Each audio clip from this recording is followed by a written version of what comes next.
we've got a lot to talk about today, so get in here. This is Jack with Cosmic Road. I talk about UFOs and the paranormal. Please hit like and subscribe, and let me know what you think in the comments below. Yeah, to start with, this clip was sent to me by Tim Clark. Thank you, Tim. I really appreciate it. This is awesome. All right, I'll just play it. As you can see behind me here, we have a few gravestones, but what you can't see because it's dark out, and as you can see behind me here, we... Right there. See some phantom thing moving behind her, behind that gravestone. What is that? It's very wispy. It's hard to make out. You kind of have to squint to see it, but there is clearly something there. Now, could it just be a cloud? Could it be vapor? Or is it something more ghostly? I've done ghost hunting in cemeteries, and yeah, stuff happens there. So I tend to think this is more paranormal, but let me know what you guys think. Meanwhile, there's an excellent article by Chris Sharp on Liberation Times about Matthew Pines in his revelation of the discussion between Marco Rubio and the lovely Dr. Sean Kirkpatrick. What the hell is the executive branch doing? Rubio's stunned question sparked UFO whistleblower bombshells. Immaculate Constellation whistleblower Matthew Brown has revealed a bombshell claim. Current Secretary of State Marco Rubio, when a senator, confronted Dr. Sean Kirkpatrick, then head of AARO, about a secret legacy program allegedly running for decades without congressional oversight. Yeah, and I've gone over those statements before. I think it's really telling that Sean Kirkpatrick obviously is read into the program and is a witting disinformation agent. He's not just some guy that doesn't believe. This is his job, is to put out disinformation. Yeah, he knows stuff. Yeah, and it goes on talking about, Brandon Fugel. Brandon Fugel, owner of Skinwalker Ranch, a site long linked to UAP activity, has claimed that Dr. Kirkpatrick led a Senate Armed Services Committee briefing in 2018 focused on the ranch. According to Fugel, before he began his presentation, Dr. Kirkpatrick said, "Before we proceed any further, I want to establish and understand all the gentlemen here, Mr. Fugel, that you're presenting to are all very well aware of the reality of the UFO phenomenon. So please dispense with any part of your presentation that would seek to convince us of that reality, because we already know."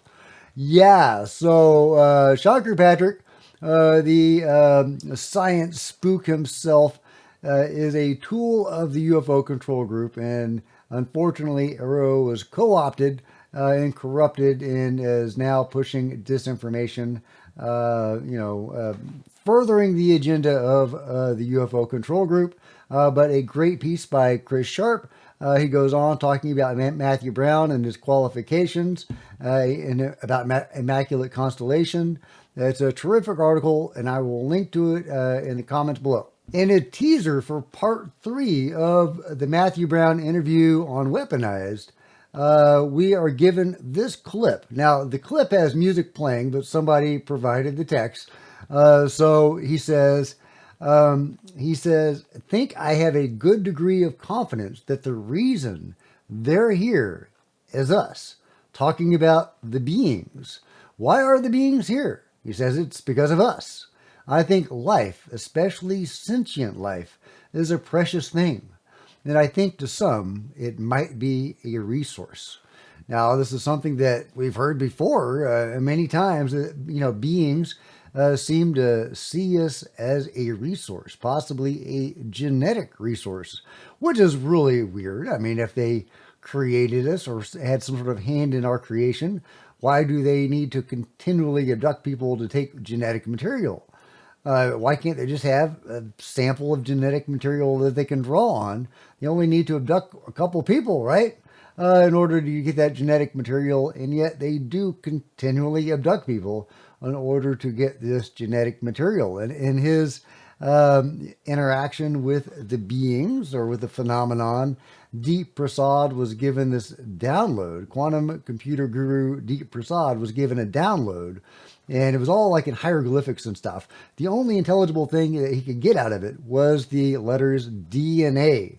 So yeah, definitely there's something there, right? Whether the beings created us or even all life on Earth, hard to judge. We don't know. It's always possible that they created Earth as some sort of garden or laboratory or something that they could just then come in and harvest, which is kind of a grisly thought. But, you can't take anything off the table, I guess, at this point. However, I'm encouraged by the many positive experiences people have had, the many spiritual experiences people have had. But do the beings see us as a resource, and how exactly does that work? Why do they continually abduct people to harvest genetic material when you would think, again, they would only have to do that a couple of times? But let me know your thoughts in the comments below. Of course, Tim T, that's his Twitter handle or X handle, is wondering if Matthew Brown is even Matthew's real name. And he picked up on this clip, this portion of the interview that I totally missed. So yeah, good job, Tim. So let me know if you guys think that Tim may be onto something here. So that meeting was had. I spoke to that person in the SCIF in the Hart Senate office building. I signed my name on the log, my true name on the logbook on August 17th. We've been into that SCIF and George signed that line as well. So unless that page goes missing, it's there. Yep. Okay, so he signed his true name, meaning that maybe Matthew Brown is not his true name. Of course, that's no shade on Matthew for wanting to preserve his secrecy and his privacy, if indeed that is the case. Meanwhile, is Stephen Greer a Mossad agent? This story has been going around the last couple of days, and I would be remiss not to comment on it. So let's dive into it. Question OSINT says Stephen Greer worked at Baha'i World Center in Haifa, Israel, hosting the Universal House of Justice. Baha'i World Center has since been tied to Mossad as a hotbed for recruitment in intel ops. His 1979 marriage notice hints at a significant intelligence connection background pre-UFO career. And the people talking about this or citing this article. Haifa, Israel. Emily Kramer and Stephen Greer were married today at Baha'i World Center. The bride is the daughter of Mrs. Douglas Kramer of Palm Beach, Florida, and the late Dr. Kramer. She graduated from the University of Pennsylvania and received a master's degree in occupational therapy from Boston University. The bridegroom is the son of Mr. and Mrs. James Greer. He attended Appalachian State University and is employed in the Information Processing Department at Baha'i World Center. So yeah, he worked at a place that was supposedly a recruitment area for Mossad. Interesting. And then there's this from Danny Jones' podcast. I've done a lot of research on Stephen Greer. I don't want to make any claims that get me in any kind of trouble about Stephen Greer, but it doesn't look to me like he had enough time to even do medical school and a residency. And certainly the old newspaper articles don't refer to him as Dr. Greer. It's like he goes right into UFO stuff.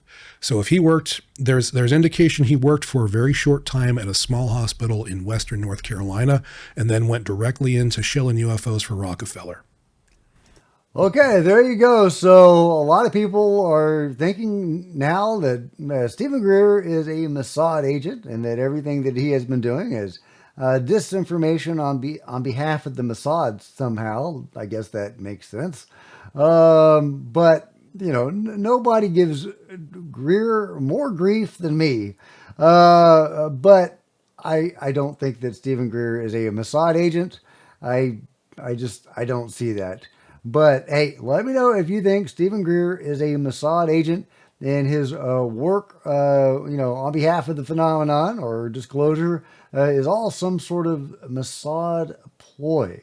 Now, again, I don't put too much stock in that. People have gone out, doing CE5 with Stephen Greer, and they see stuff. Stuff happens at his CE5. He seems to have a genuine affinity and a connection with the phenomenon, is able to draw some of this activity out and capture it on video and film and People can go and witness this, and Stephen Greer has popularized the idea of human-initiated contact with the phenomenon, and encouraging people around the world to have their own personal relationship with the phenomenon, which I think is pretty cool. I don't know how that could be an agenda of the Mossad, unless the Mossad is just really pro-disclosure and wanting to spark a grassroots effort for civilians around the world to have their own interactions with the phenomenon. But hey, that's just me. Let me know your thoughts. Meanwhile, check this out. Is this one more proof of Atlantis or something like that? I've shown many, and many other channels have shown many examples of some sort of connection between cultures around the world that should not have existed. Whether that's in art or religion or architecture, there seems to have been some linking force around the world in ancient days. Was that indeed some sort of prehistoric civilization like Atlantis? Was that the beings? Who knows? I tend to think that's, Atlantis, and maybe even a mixture of both. But, let me know what you think. Either way, this may be one more example of this from history content, showing a figurine from Olmec in a statue from ancient Sumer, and the Olmec figurine, he is cradling a jaguar, hanging out with a jaguar, and in Sumer, Gilgamesh has subdued a lion, and he's, kind of got the lion hanging from his arms. Now that goes with the story of Gilgamesh, and, just depicting a scene from the story. And, there's likely a story to go along with the Olmec figure as well. But it's a really interesting connection where you have these two male figures, bearded male figures, holding, either a lion or a jaguar, or some sort of large cat. Interesting possible connection. Let me know what you guys think. Meanwhile, a couple of things to look forward to in the near future from Brandon Fugel. Season 6 of The Secret of Skinwalker Ranch returns Tuesday, June 3rd. Yeah, I'll definitely be checking that out. I'm a huge Skinwalker Ranch fan. I love all things Skinwalker Ranch. Skinwalker Ranch is like what got me into the paranormal stuff and the metaphysical stuff. Before then, I was a nuts and bolts guy, but when my research into UFOs led me to Skinwalker Ranch, as it must if you're going to investigate ATIP and OSAP, ultimately you have to research Skinwalker Ranch. And yeah, that's what made me start taking ghost stuff seriously, and other stuff as well. Although at the time I was thinking that was some sort of artifact of alien technology. It did inspire me ultimately to go and have form my own ghost hunting group, and we did ghost hunting, and I had some ghosty experiences, and ultimately changed my thinking and led me to having experiences of my own. So love Skinwalker Ranch. I think that the show really is like UFO disclosure. I mean, they're just doing the work, doing the research, getting stuff on video. For example, of objects flying in and out of a mesa, the mesa, a transmedium object going into and out of solid ground, getting data on portals and all sorts of stuff.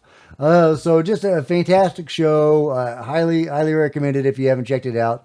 Another thing to look forward to, Luke Cavern says, I am launching a small expedition to this site in the Amazon in 2026. This formation is almost entirely documented by plane, and no survey work that he can find has visually documented this site on foot. If you want to help out, send him an email. But he's going to go check out this really cool structure or mountain or whatever it is in the Amazon. You think that could be a pyramid? Is this one of the pyramids that have become overgrown by the jungle and time? Is that what's going on here? It sure looks pyramidal, doesn't it? It also looks like if that is a pyramid, that is a damn big pyramid. So it'd be pretty fun if that were a real pyramid. So we'll see what Luke can turn up with, but that's definitely some research to be keeping our eyes on. Looks like fun. Meanwhile, at least Dr. John Kozlowski, the new director of Arrow, does admit there is genuine anomalous activity. And for the cases where it looks to be truly anomalous, we will then send it off to our scientific and intelligence partners for a very thorough analysis that generally takes on the order of months. And sometimes we don't even close those cases. We have to sort of keep them on the shelf, always looking for additional data to enrich them because the phenomenon are so perplexing. It's perplexing and anomalous, and they send it off to get investigated. Do they ever release the findings from those investigations? If John Kozlowski is convinced there is genuine anomalous activity, why does he spend so much of his time debunking genuine sightings like Gimbal and Go Fast? Hard to make sense of Kozlowski other than that he is another lovely Dr. Sean Kirkpatrick and is another disinformation agent. But at least it's heartening, I guess, that he does admit there is genuine anomalous activity. But I would feel a lot more comfortable with him if he would actually produce some of this activity. And yeah, let us decide for ourselves. Show us some video, John. Show us some video. Meanwhile, in a breakdown of an interview by David Haith, and thank you, David, talking about Jake Barber and Skywatcher. Skywatcher's Jake Barber has revealed more details about the incident where a helicopter was frozen in mid-flight while heading towards a UAP. He said, as we were getting vectored to the target, the helicopter stopped moving, blades are turning, engines running, but the copter would not move up. It would not move forward. It would not move left or right. It was essentially stuck at what seems like a barrier that the object itself had set, and was like, hey, don't come any closer. Stay where you are. Instruments inside the helicopter, specifically the pedostatic system, which is an analog instrument that measures differences in air pressure around the helicopter in different modes of flight, those systems were going crazy. They were just bouncing around. The helicopter could not push the cyclic stick forward, which is the center control stick. Couldn't raise collective.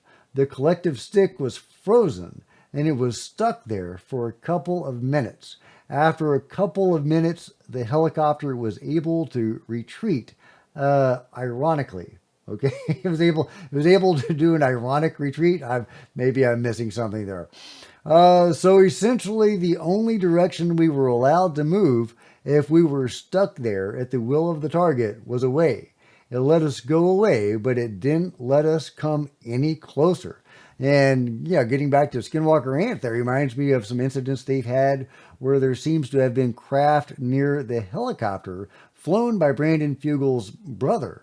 And yeah, some interesting stuff happened on multiple occasions with that helicopter and whatever UFOs or phenomena was in the air. Are these dragon UFOs? You know, those UFOs that will buzz aerial vehicles and maybe doing some sort of surveillance. We don't really know exactly what they're doing, but this could be, you know, an example of a dragon UFO that is actively engaged in some sort of operation. In this case, freezing the helicopter in place. Now that's just speculation, but let me know what you think was going on there with Skywatcher's helicopter and why it may have been frozen in place by some aspect of the phenomenon. Meanwhile, I had no idea that actor Jeremy Renner was a near-death experiencer, but he is, and here he is talking about it. You died, right, Jeremy, on that day when you went under the snowcat? Yeah. What happened in that moment? It's a beautiful, beautiful thing. To me, it's like you get to see behind the curtain, and there's some sort of solace that comes out. Look, I didn't want to come back. Let me just put it that way. Why did you not want to come back? It's the most pure, beautiful existence for us to be. What did you see? It's not much to see. You know, that's a human experience, right? It's like the closest thing I think for seeing is that if you know in your mind's eye and sort of your imagination, that type of thing that you witness when you die is not through your eyes, right? You don't have vision, you don't breathe. There's no fucking time, place, or space. Like love is the only thing that exists beyond this rock. And that is what you feel and you experience. You experience your life review. You have anyone you ever loved, anything that is attached to love is there with you at all time, place, space. There's no, I mean, there's everything and everyone is there. Everyone. It's Wow. magic. It is the most electric piece. Wow, what a beautiful experience, and one shared by many people. Many people have had near-death experiences. I've done a deep dive into the phenomenon, and his own experience echoes that of many others who have had life reviews and feel this divine love on the other side so strongly that they don't want to come back, no matter how much they love their loved ones on this side of the veil. What they feel there is that strong, but ultimately they do come back. Often they're kind of talked or cajoled into it, or shown what would happen if they didn't come back, what would happen to their loved ones and how that would affect them. And anyway, so he came back, and now he's sharing his story with the rest of us. Thank you, Jeremy. Let me know what you think about it all in the comments below. Like and subscribe. Hit the bell to be notified of future videos. You don't want to miss a thing. Join me on social media, Facebook and Twitter links below. Love to see you guys there. If you want to support Cosmic Road in a bigger way, grab a t-shirt, grab a coffee mug. It's in the merch store below. See the link. You can become a channel member. Channel members are rock stars, and I really appreciate you guys' support. Thank you. Meanwhile, there's plenty of other videos on the channel, and I'll see you next time. This is Jack with Cosmic Road, signing out.